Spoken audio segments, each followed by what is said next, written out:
We'll see if the dogs remain quiet through this video, but it's 3:35 on the 29th, 44 degrees, so it's very pleasant out.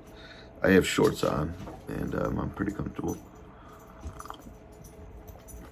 Over the Christmas holidays, Julia got me, well, for Christmas, she got me, amongst other things, but a toolbox, which is sitting right there, that yellow box. It's a 5-drawer cart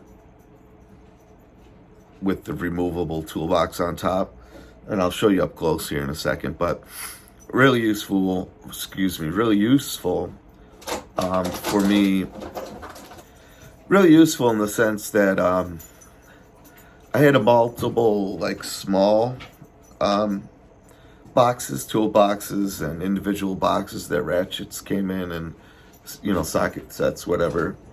But with this, I'll be able to get just about everything I need.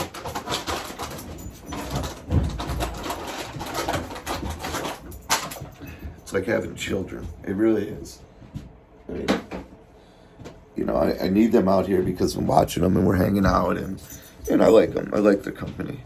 But then they start acting like fools and tearing the place up. But let's take a quick look at the toolbox, and then I can talk about some of the other tools that I got as well. Here's Bonesy. I opened it up on top, so it's got a not automatic, but the lid opens and closes with these little hydraulic arms. So it's actually a little bit difficult to close, but I like that. And then once it's closed, you can lock it down here. I'm not locking it at the moment. And then it's got some magnets that just help hold it to closed. These little buggers spring the door open. 5-inch deep well as far as the box goes on top, and then got these little channels for handled tools to slide through. Kind of nice because it keeps them from rolling around and getting lost in the box. I just threw whatever was on top the workbench in here to see what it looked like and how much it could hold. But a lot of my framing type of stuff is in here. So some saws, some nail pullers, my square sockets, and I mean, it holds it comfortably.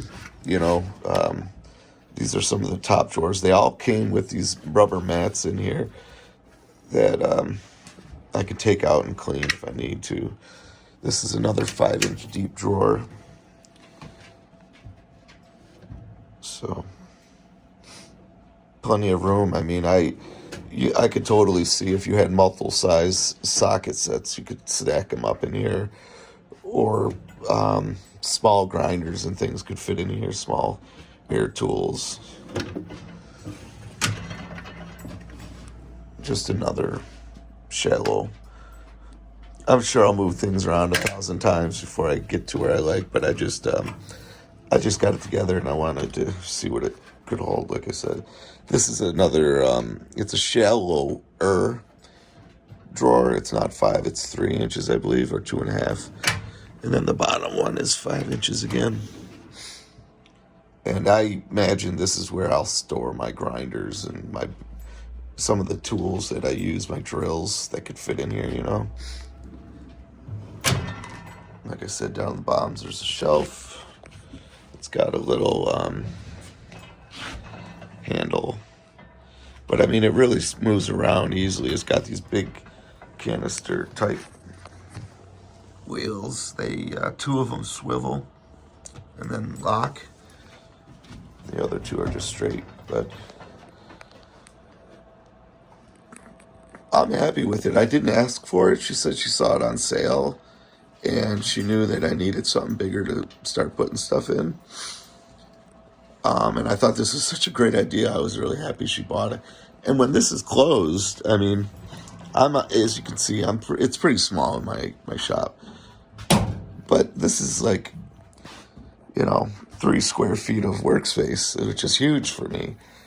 I could set something up here and hold it down while I paint it or cut it or whatever the case may be. So I'm happy with it.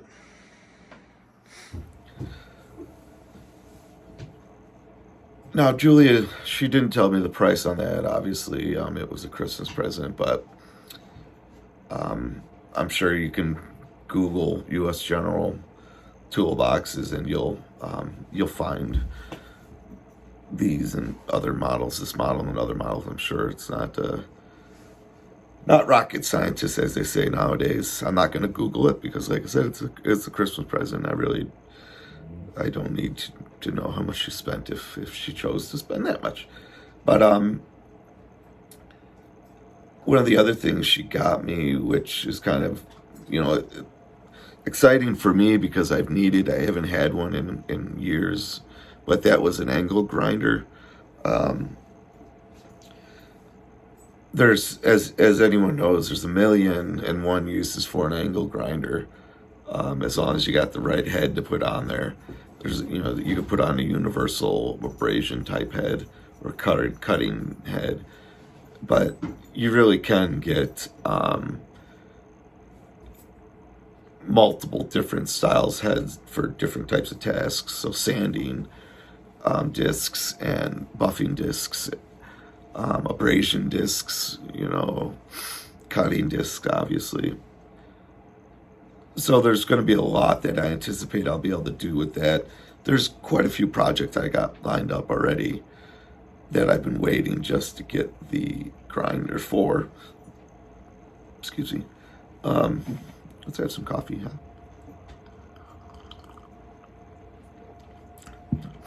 So that'll be fun.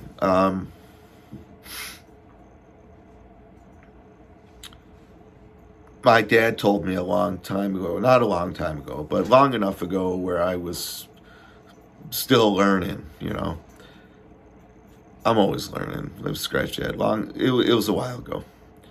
So he said, you just got to buy yourself a tool every so often, If it's once a year, it's once a year. If it's once a month, it's once a month. It depends on what you can afford and whatnot. But in my case, it was, roughly once a year I could pull the trigger on a bigger ticket item like a saw of some sort or,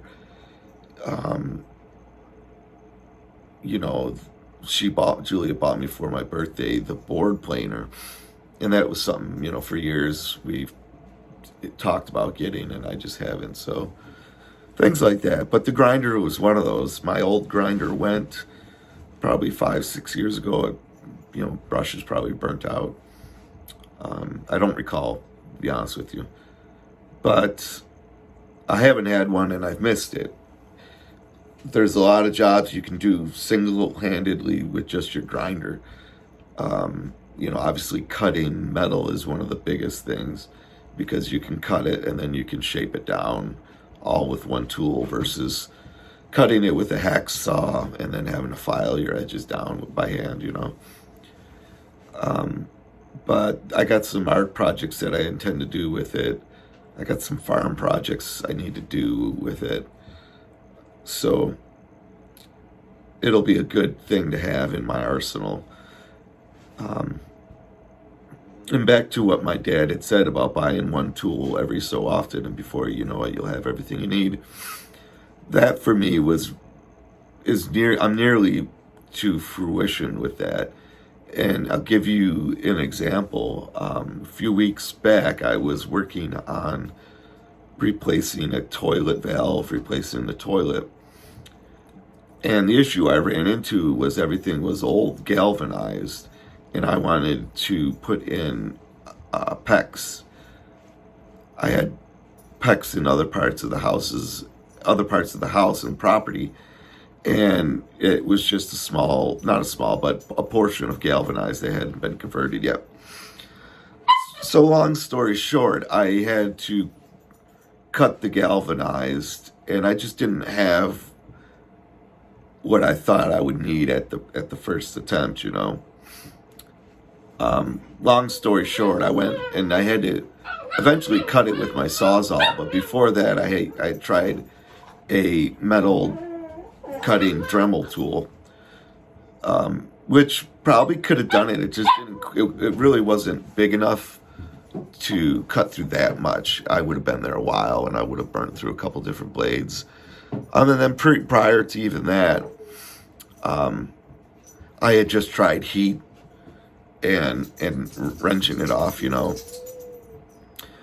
So I had the tools to do all of that, and ultimately I just took the tool that was best for what I thought I was doing. Ultimately, like I said, it was the Sawzall. I had heated up enough to get the pipe to spin a little. The Sawzall was meaty enough to cut through, and once it did, I was able to spin that piece of galvanized pipe out and replace it, you know.